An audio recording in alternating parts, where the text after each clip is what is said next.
two cities begins in New Mexico, in the darkness of a desert morning.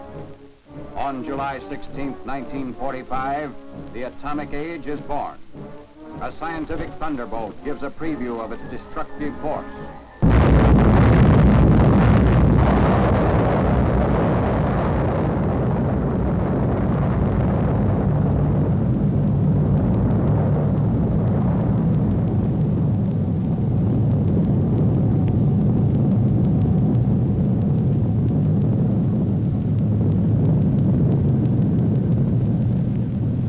From the instant of that first blast until Hiroshima vanished from the list of living cities, closely guarded plants in New Mexico, Tennessee, and the state of Washington continued their work to shorten the war.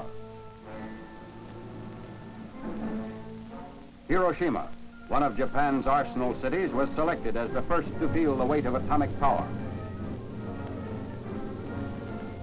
21 days after the New Mexico dress rehearsal, a lone B-29 was over Hiroshima carrying an atomic bomb. At 8:15 in the morning of August 6, Japanese time, the first atomic bomb hit an enemy target. The bomb was aimed to explode above 0 point, a spot in the city at the junction of the Motoyiso and Ota rivers. The bomb was intentionally set to explode well above the 0 point to dissipate its radioactivity. Here is the pictorial record of the result.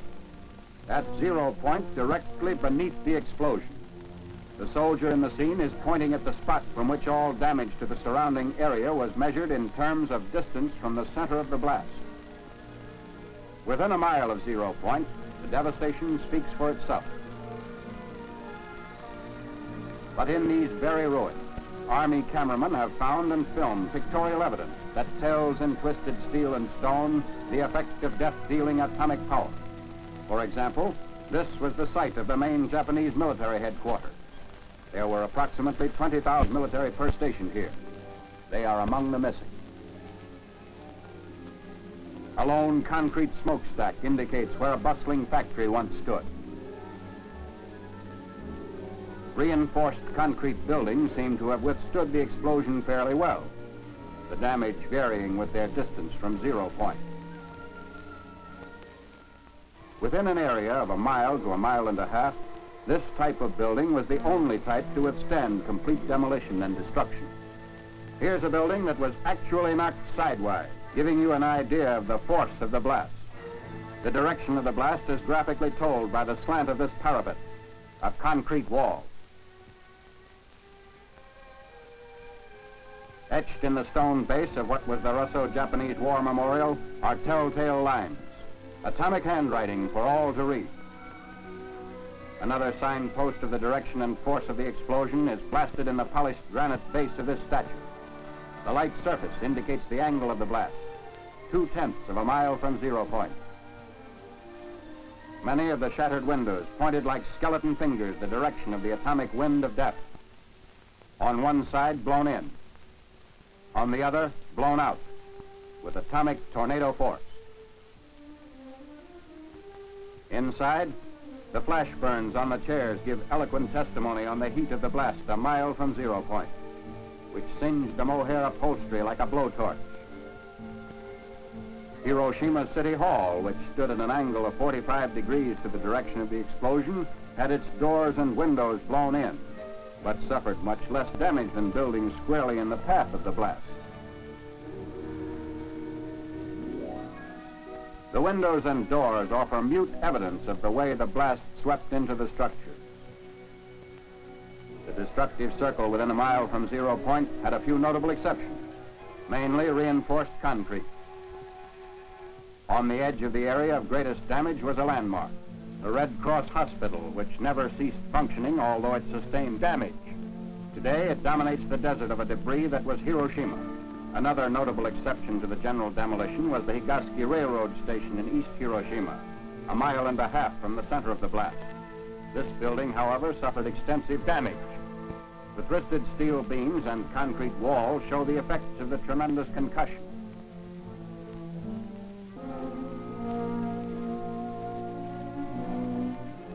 What's left of the Commercial Museum, within 2/10 of a mile of 0 point, also gives indication of the tremendous push of the explosion. The downward force of the blast turned the roof of the commercial museum into a reservoir. Amazingly enough, bridges did not suffer too badly at Hiroshima. This steel rail bridge, 1 mile from 0 point, had the side toward the explosion virtually blasted by flying particles, which removed almost all the paint. But the side away from the explosion did not need a new paint job. Roads in the area fared better than buildings or bridges. Shortly after the fires died down, traffic was resumed. Today, these highways through the ruins are again in use. Beside our military traffic trudge the survivors of vanished Hiroshima, the first city in history to be atom-bombed into oblivion. Even 4 miles away, the effects of the atomic blast were felt. Although a hill between the novitiate of the Jesuits and 0 point lessened the intensity, windows of the main building were shattered. A group of priests witnessed and survived the Hiroshima blast. One of them, Father John Zymus, tells what he actually saw, an eyewitness account. I was in my room, which faces the valley, and suddenly I saw a light, like magnesium light, flashlight, which filled the whole valley. And looking out of my window to find out the reason for this peculiar phenomena, I saw nothing besides this light. And turning from the window to the door of my room, I heard a crash. It may have been 10 seconds after seeing the light, the flashlight. And immediately I was covered with splinters of the window frames and glass sticking into the walls and actually in my flesh itself.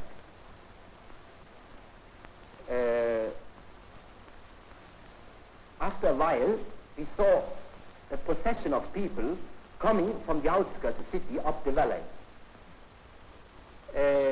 Many of them, most of them, were wounded, especially the parts of the body which were not covered by clothes, like hands, feet, back. All of us who lived to this experience at the spot estimate the numbers of deaths at least as 100,000. What is your opinion as to the story that the ruins of the city emit a deadly rain? Well, I think that is just a rumor. Because I myself and others of us have worked in the city itself immediately after the explosion for several hours, and we felt no ill effect at all. After Hiroshima, Tokyo wondered when the next atom bomb would fall. They did not wonder long because the president delivered an ultimatum: surrender or face complete destruction. The Japanese ignored the ultimatum. It was evident that atomic power to break the enemy must become the tale of 2 cities. Nagasaki was selected to become target city number 2. Exactly 3 days after Hiroshima, a B-29 set out for Nagasaki. Instructions were precise. To the north, Japan's greatest torpedo plant. To the south, steel and arms works were located in the heart of the city. The bomb was aimed midway between the 2 plants to cause greatest possible damage.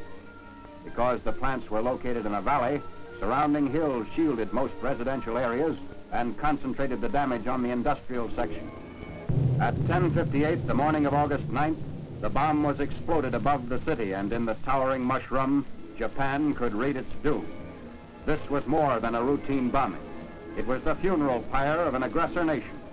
The bomb had been purposely exploded high, so that the greatest part of its radioactive material was dissipated in the stratosphere.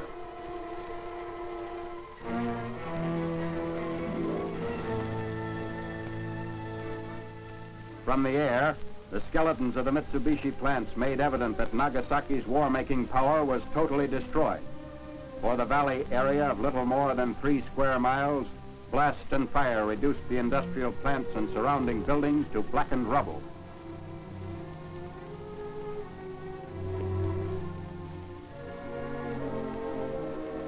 The Mitsubishi Steel and Arms Works extended almost a mile in length. Before the blast, these were modern buildings constructed like our own American factories. Closer examination of the ruins shows the same complete destruction that characterized the ruins of Hiroshima. Damage to equipment and machinery used in the manufacture of naval rifles, AA guns, and heavy artillery was such that even if Japan had determined to commit suicide by continuing resistance, she could not have salvaged much from the ruins. Smokestacks bent but did not break before the blast. And roads were unaffected, people using them without ill effect shortly after the explosion. The ruins revealed beyond doubt the existence of the shadow factories the Japanese had set up in the nearby residential areas of the industrial valley. You have seen the swath of destruction created by atomic power in this tale of two cities. The world's greatest minds in science, statecraft, and military matters are wrestling with the problems created by the atom. On this spot, outlined in stone, is a figure representing the average man, regardless of his race or creed. These atomic footprints on the sands of time can never be erased. They point a path which leads to unparalleled progress or unparalleled destruction. Just as in the darkness of the desert morning when the atomic age was born, atomic power puts the question squarely to mankind.